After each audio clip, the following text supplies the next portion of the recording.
Welcome to this Tutor to You Sociology topic video on gender differences in education, looking at girls' career aspirations. On the screen you will see the breakdown of subject areas that males and females entered into in 2019 based upon their choice of undergraduate degree. I'm using this to demonstrate the career aspirations of males and females in contemporary society as one of the external factors that has influenced the improvement in girls' achievement has been how girls' career aspirations have increased. Now we can see this from the table that female students in 2019 are choosing a wider range of professional qualifications than ever before. Subject areas such as law, medicine and the biological and social sciences have significantly more females studying them than males, which demonstrates the aspirations of girls to have careers as doctors, lawyers and scientists, which 40 or 50 years ago they would have been less likely to pursue. But aside from subjects applied to medicine, nursing and midwifery, the largest intake of female students is in business. Almost the same number of females to males studying the subject, which demonstrates the ambitions that girls have in the 21st century to compete in a field that was once seen as being part of the masculine domain. Of course, we can also see lower numbers in other fields such as the physical sciences, ICT and engineering, but these numbers have increased over time, and if we look at the physical sciences as an example, over 40% of undergraduates in the physical sciences are female, which is a significant movement towards ending the gender gap in that area. So why have girls' aspirations for the top careers changed over the last 40 or 50 years, and how has it influenced their achievement? The first reason for changing girls' aspirations has been the rise of feminism. The movement towards social and economic equality started by second wave feminism in the 1950s has extended into third and fourth wave feminism and has opened many different career pathways for women that were once seen as being off limits.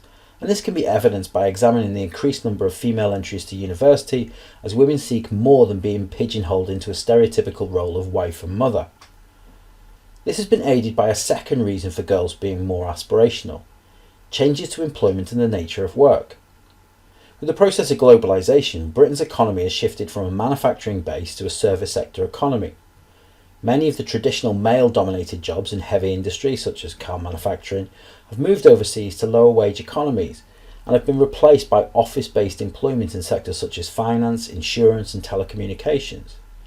As a consequence, this has opened more opportunities for females to break into these new sectors, as opposed to trying to gain employment in the traditional male industries. Girls' aspirations have also changed because of changing social attitudes. It's no longer an expectation for women to marry young and have children. In contemporary society, many women choose to pursue a career before getting married and having children, as evidenced by the increasing age for first marriages and first children. The process of secularisation and the impact of feminism have both influenced these attitudes, with women no longer being expected to marry and start a family at a young age. For many young women, the expectation will be to gain an education and start a career before getting married or having children. And finally, the process of gender socialisation has changed girls' career aspirations. Whilst traditionally girls use their mothers as a template for their future as a housewife and mother, now girls are more likely to observe their mothers working and come to associate the role of a woman as being in employment. Furthermore, parents' attitudes to socialising their daughters have changed. Whereas once they may have been socialised into being passive, now parents are socialising their daughters into being assertive, confident and ambitious. So what has been the impact of girls changing career aspirations on achievement? Aspirations alone do not lead to success, and in analysing the changes of girls' career aspirations, it's important to explain how higher aspirations lead to higher achievement. There's been an increase in the number of females working in education, which has led to aspirations of girls being reinforced by positive role models in education. As role models, teachers will look to push girls with higher aspirations further, increasing their motivation and self-esteem in order to succeed. Furthermore, the number of educated female role models outside of school allows girls to realise that they can achieve their ambitions if they work hard enough, and so this leads to further encouragement to achieve. Another way in which career aspirations have led to greater achievement is through the changing image of subjects within education. The promotion of traditionally male subjects to females has led to an increase in opportunities for them. But in order to fulfil these opportunities, girls are aware that they will need to compete with males for these jobs, and so have to be better than the boys to break into male-dominated domains.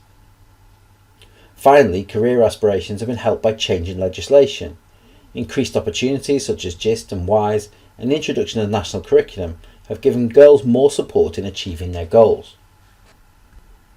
Another part of our analysis is examining the research that suggests that girls' aspirations have changed. The most famous study in examining the changing aspirations of girls in education is probably Sue Sharp's research conducted 18 years apart on girls in a secondary comprehensive. Sharp found on her initial visit that girls' aspirations were typically love, marriage and children, which reflected the traditional gender roles of females at the time. However, when she repeated the research in 1994, she found that the girls' aspirations had changed. Love and marriage had been replaced by careers and employment as their number one priority, evidence of the changing aspirations of girls to careers. Furthermore, Francis found that girls' aspirations for their career were generally higher than boys when investigating secondary school pupils. Girls would aim for careers in medicine, law and business, while boys would opt for careers with lesser academic qualifications. Finally, McRobbie in the early 21st century noted that due to changes in employment, the careers that girls wanted to forge for themselves often had a degree as the basic entry requirements, once again demonstrating the increased career aspirations of girls. Despite these changes, there are still some areas which are dominated by males, which demonstrates that while some careers have opened up to girls, areas such as IT, engineering and the physical sciences are still seen as off limits, despite the rising number of girls going into physical sciences.